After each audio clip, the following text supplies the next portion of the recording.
the shot, redirected, score! Game 7, Montana St. Louis!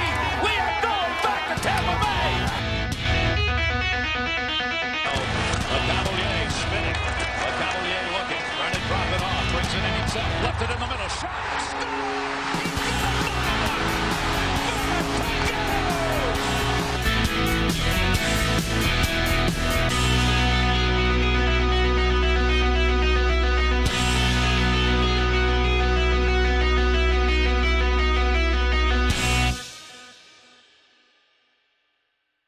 Welcome to Thunderstruck. This is your host, Philip Wunderlich, and co-host, Jake Ricker. We're going to go over today about the postseason and the what happened during the regular season.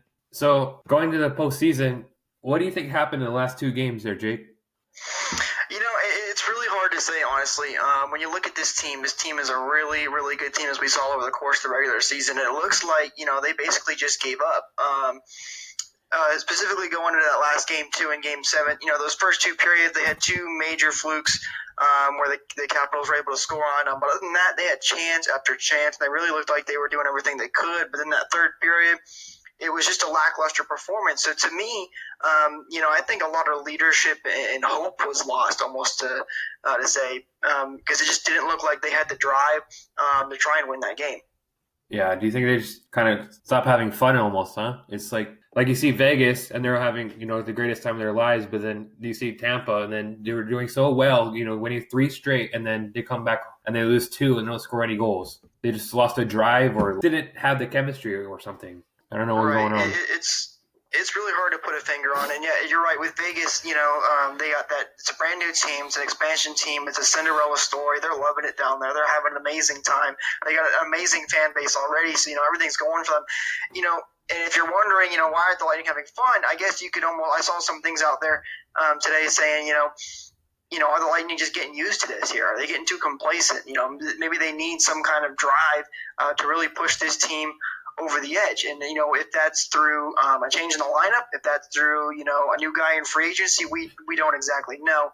But there's a lot of options out there. But bottom line is they need to be able to have that drive throughout the whole season, because it definitely was not there in those final 2 games. Yeah.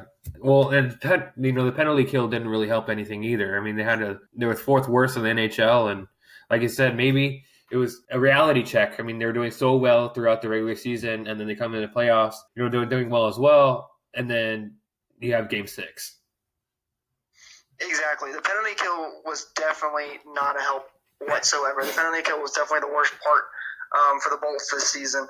I really don't know what it was about it. I don't think they had enough defensive players. I think this team was specifically built to be an offensive juggernaut, which we saw.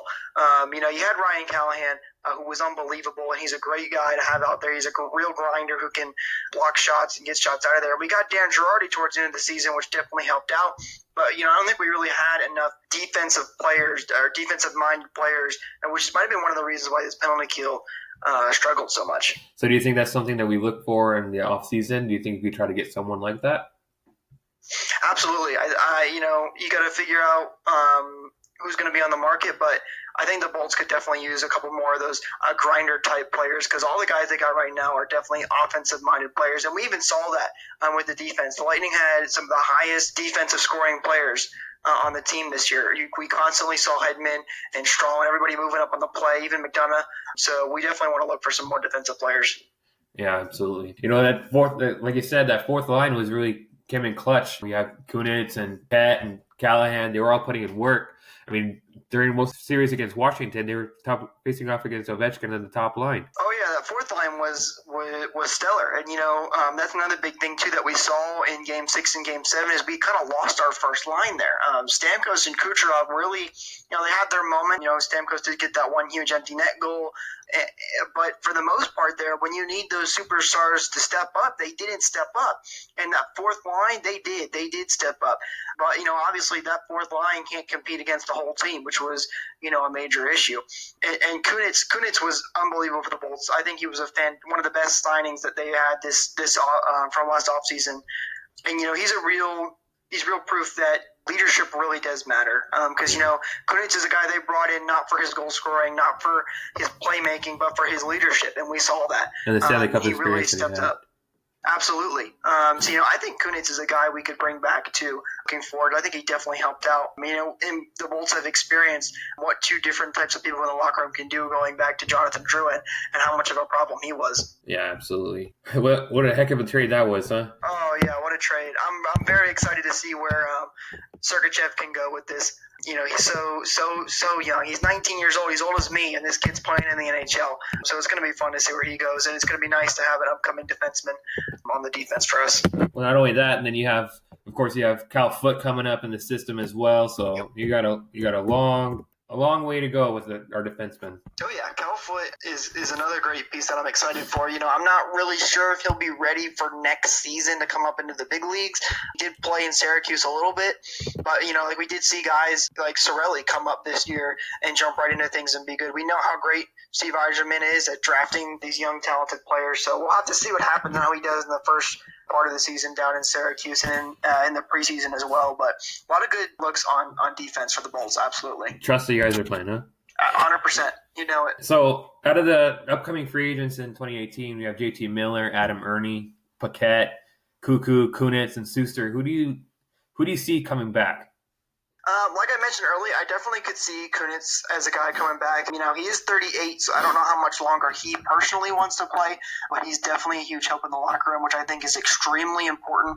I think as a guy we could bring back, I don't think he would cost that much either. So I think he's definitely one. Adam Ernie, I think he's another guy we could bring back just because of how young he is, and he can still sit in Syracuse and come up if needed. He looked pretty good. He did get hurt towards the end of the season, which stung. But again, Ernie's another guy who we could easily bring back. He won't be too much. He's getting up there in age, but I think he's definitely a great depth guy for the Bolts. And as for Cedric Paquette, Paquette is a guy I think we could be okay with losing. Now, he is a restricted free agent, which is good news for us. But, Paquette was a guy that we saw really kind of have a couple big lows there where he did long stretches without scoring. He's a good grinder player, but I just don't know if he's really giving the Bolts that extra edge that everybody else is. So for the right price, I could see him easily coming back. Like I said, he is a restricted free agent, so I don't see him going anywhere, but I would not be surprised to see Yzerman let him go. As for JT Miller, I think we want to bring him back. I think Miller was a lot like Nemestikov. This is a new team for him, just like McDonough. So I think he'll be better with the Bolts next season because he'll be more complacent and more used to everything and how we do things down here in Tampa. Now, Miller, the only issue with Miller is his price. We don't know how much he's going to cost. So I think Miller really depends on how much Yzerman can get him for. He is a restricted free agent also, though, which is also good news for us. So you look at a worst-case scenario, we lose Miller, we could easily get some draft picks for him. But I could see basically all of these guys coming back. The only one I really don't see coming back is Andre Schuster. I really don't see a use for him because we've got all those young defensemen that we just talked about. Right. Same thing for Cuckoo. I love Cuckoo, but, we got those young defensemen, and we've seen Cooper for some reason just isn't really keen on him. So, you could easily bring Cuckoo back, though, because he is a restricted free agent and then trade him. But we'll see what Yzerman does. Yeah, absolutely. And I really think that Cuckoo could be a piece in order to get one of those defensive-minded defensemen or the third or fourth liner. So that way you can really have that depth, not only as offensively, but as defensively, too. Absolutely. Cuckoo is definitely a great piece for that. It's unfortunate we haven't got him to see play too much. Don't forget we got Jake Dodson as well. Both Dodson and Cuckoo I think are great defensive or depth players for our defense. So, but the big thing for the Lightning is going to be the cap coming up next season because we're going to have next year Nikita Kucherov come up for contract, Yanni Gourde, Braden Point, and all those guys are going to be top tier players. Kucherov already is, but all of them are going to be wanting big boy contracts. So it's going to be really interesting to see how the Lightning play this out. Yes, because you have a lot of RFAs coming up in 2019, and you really got to think about the future. You can't really just think about only next year, but the following years too. Exactly, and I don't think this team's window of opportunity is going anywhere as of right now. This is still another, relatively young team with so much depth, as we've alluded to before. So I think we're going to be good for a couple of years. And we know Kucherov is more than likely 100% coming back because we've heard that he wants to be here. Yzerman wants him here, and he's a restricted free agent, which is huge news for us. It's always nice when you can have one of your big-time players be a restricted free agent because, you don't have to worry about as much because not many teams are going to give up that many draft picks for a guy like Nikita Kucherov or any player for that matter. Yeah. Let's go to the questions on Twitter we got here. We already touched on Vegas. We already touched on that. Who do you think the top five core players are? That's a question from Stingray Down. I've seen a lot of debate on this on Twitter and whatnot, but you got to go with Steven Stamkos and Nikita Kucherov and Victor Hedman. I think those are obvious top three. Mm-hmm. And then I personally would probably throw Braden Point in there because I think he's going to be we saw him, he had a huge breakout season this year, having the third most goals on the team with 32. So I personally would put Point in there, and then I'd probably go with Andre Palat as well. I think he's another great player. I really love Palat. He's a real, he's a real quiet guy, but he can easily get the job done. He's got a great snipe shot that we saw this year. And then, honestly, I would put Ryan McDonough in there. And the only reason I say that is because he is a top-tier defenseman. Yeah. And when you got guys like that, they're big names, they're going to be your core players. Now, McDonough will be a big question because he is going to be unrestricted free agent next year. So we'll see how long he sticks around the team. But as of right now, I think he's definitely part of the core. What do you think, though? I think you're right with Kucherov and Stamkos, of course, and with Hedman. Hedman's being nominated for the Norris again this year, which almost should be a shoo-in to get him in. And then you got Braden Point, who, if we would have gone to the Stanley Cup final, he probably would have gotten the Conn Smythe. He's that good a player. Absolutely. And then I also think that, Andre Palat, like you said, he can do multiple things. He can fit that grind role if he has to, or he can go and be a sniper if he wants to.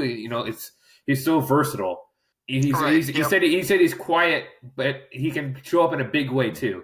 Yeah, we saw that this season. We saw times where hey, where's Andre Palat? And the next thing we know, he came up big, especially in the playoffs. He had a couple of great shots that really got this team going.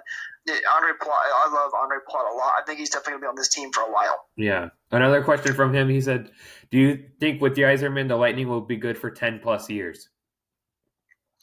I think it will absolutely be good for the next couple of years. You really can – looking 10 plus years is kind of tough because, you never know what's going to happen in sports. We've seen so many crazy things happen with all these player changes. So, it's hard to say 10 plus years, but I think it's definitely safe to say we'll be up there for the next 3-5 plus years. I don't see any changes in that. Yeah. This team has got a good opportunity. They just can't waste it. That's the biggest key, though. And then, of course, we have our, the core players will still be there. Stamkos and Kucherov, they're still young players. So at least, like you said, at least 5 years. I don't know about 10 because that's kind of way beyond what we can see right now. But, right. We don't have a crystal ball in our pocket. But, absolutely, I think we're good for at least the next 5 years. We got a lot of prospects coming up. Of course, we did get rid of Howden in the trade for Miller, but right. we still got Foote as a defensive prospect. We still got Reddish coming up. Still have a bunch of players, and then of course Cirelli. He only showed up a little bit at the end of the season, so you don't know what's going to come out of him. You just hope for the best. And we have this forwards, we have the defensive prospects. That's what you really got to look at, the future of your team in order to see that far beyond your team right now. Right, and Yzerman's talked about that a lot, making sure that we're not just looking at next season, or this season, but next season. Right. And like I said before, we've really seen Yzerman do such a great job in the draft. And as you mentioned, also this team is young.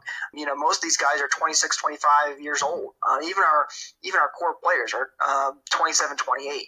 So that's a big thing for the Lightning. The oldest player on this team is Chris Kunitz, and we literally just brought him in. Yeah. Even Andre Vasilevsky, he's 23 years old. And this guy is an absolute stud. So, a huge key for the Bolts this season. Obviously up for another Vezina trophy here. I'm not sure what this Bolts team would have done without him at certain points. So great to look forward for a guy like that. Exactly. And, you also have Connor Ingram coming up too. So you do have a great goalie coming down the pipeline. And you still have Domingue, who's young as well. So you have good backups. You have a good starter. That's really what you need to rely on. Yeah, I really like Louis Domingue as well. obviously struggled in Arizona, but he's been great for the Bolts since he got here. And as for Budai, he's a great guy. He looks like a decent goaltender, but I don't see him fitting as much with the Lightning in the near future. We'll see what happens with him, but he's definitely a guy that I could see leaving soon. But with Louis Domingue, Connor Ingram, and Arnie Vasilevsky, I think you're set right there. Those are three great goaltenders to go to. Absolutely. He said we would. How do you think the Lightning will fare next season? We kind of touched on that. We said that the depth, so that way it can be good for a long time. Yeah, this is definitely a team that can be back in the conference finals easily next year. The biggest thing that's hurt us in the past couple of years has been injuries. As we saw when we missed the playoffs, we had Steven Stamkos out for pretty much the whole season. So, and Ben Bishop constantly getting hurt when he was here. That's the biggest thing that's going to plague this team and for any team, in fact. But, I definitely can easily see this team getting back in the conference finals. I think the real question is you got to start asking yourself for next season is they're going to get over this hump that we keep seeing them face in the Eastern Conference Finals and the Stanley Cup Finals for that matter. And you can't forget about, too, the free agent that Eiserman just signed. I can't remember butcher his name, but Alex Bier-Boulette, I believe it is, right. The guy from the Kiel JHL. He's another – I'm really excited to see where he fits in next year. That guy was on fire down there. So we'll see where he gets into this team. But I think we can definitely say, without hesitation, that this team has definitely got a bright future. Absolutely. We still got a lot of free agents also in the NHL. Do you know of anybody that you might want to see come here? It's hard to say. I personally see the Lightning not going after too many free agents, mostly because of the cap space situation. We really don't have that kind of flexibility to just be going out and getting any big name players, and we saw this with last year in the offseason. We saw the Lightning get two depth players in Kunitz and Girardi. So we'll probably see a lot of the guys from the minors come up from Syracuse next year, and we'll see Eiserman try to bring back as many people as he can. And if he does make any major changes, it would be probably getting draft picks and building up again through the draft. So, I really don't think that there's going to be too much changes through free agency until we have more cap-based flexibility. So who are you rooting for in the Stanley Cup Final? Oh, man, that's a tough one still. Personally, I'm rooting for the Vegas Golden Knights. It's just a Cinderella story. You can't, it's such a great story. How can you not love that? I do love Marchessault, as we know, great former Lightning player. And I personally am not a fan of the Capitals, so I'm rooting for Vegas. What about you? Yeah, I agree. Vegas, they said they were 500-1 in the beginning of the season to win the Cup, and there'd be a lot of rich people over in Vegas. Oh, yeah. How happy are you right now? If you're one of those people about one of those Yeah, things. I know, right? Put $100 down, come up with $50,000, and thank you very much. Absolutely. That's something, crazy, too. With, this team, nobody ever saw Vegas getting this far. And they got, what I heard one NHL analyst say is that they got basically a bunch of second liners on that team. Exactly. It's like, what's making them so good? The Lightning are over here with all these big-time core players, and they can't get past the Eastern Conference against the Washington Capitals, who are definitely – I don't think there's anybody's mind. The Lightning were the better team. They just didn't play that way. Vegas is the island of the misfit toys. They really are. They're unbelievable. I think Vegas definitely had an advantage over most expansion teams. Most expansion teams would not have Marc-Andre Fleury as their starting goaltender. Exactly. They definitely lucked out in that department. But all their other forwards, Marchessault, stepped up so big. Carlson, they've been amazing for that team. So they're going to be a fun team to watch. And what I've kind of said before, Vegas is going to have, kind of a flipped couple years of an expansion team, because normally you see an expansion team start really low and then build up. But Vegas is going to start high and then go down low. So yeah, exactly. It'll be interesting to see where they go from here. I agree. Going back to the free agents real quick, though, John Tavares, he was a guy that we saw at the All-Star game, and everybody was talking about that. Maybe John Tavares will come to the Lightning. There's a whole bunch. Stamkos is talking to him right now. I personally don't think it's much of a possibility, but what do you think?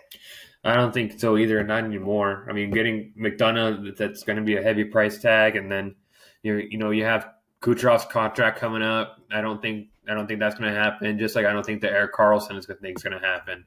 I mean, a realistic option if you're going to go for a center as far as that goes, I mean, you have Vermette because they were talking about that during the trade deadline and stuff like that. You have Vermette from Anaheim. You have certain players that could come up and help you if you want a depth role. But I don't think that Tavares or Carlson are very likely options anymore. Yeah, I agree. I just don't see. I think that was kind of a fun fantasy for most Bolts fans during that time. It's just not feasible. I mean, you could definitely make it work for one season, maybe if you pulled it off. But then again, then you're just putting all your marbles in one basket. And I think any Lightning fan would agree when I said I'd much rather have my team be good and close for 5+ years than win it. Have one shot to win it in 1 year and possibly lose out on that opportunity. Absolutely. Well, I think that's going to wrap up our shows tonight, guys. We'll have a show coming up after the draft. We'll talk about who we've got and what they'll help out with. All right, see you then.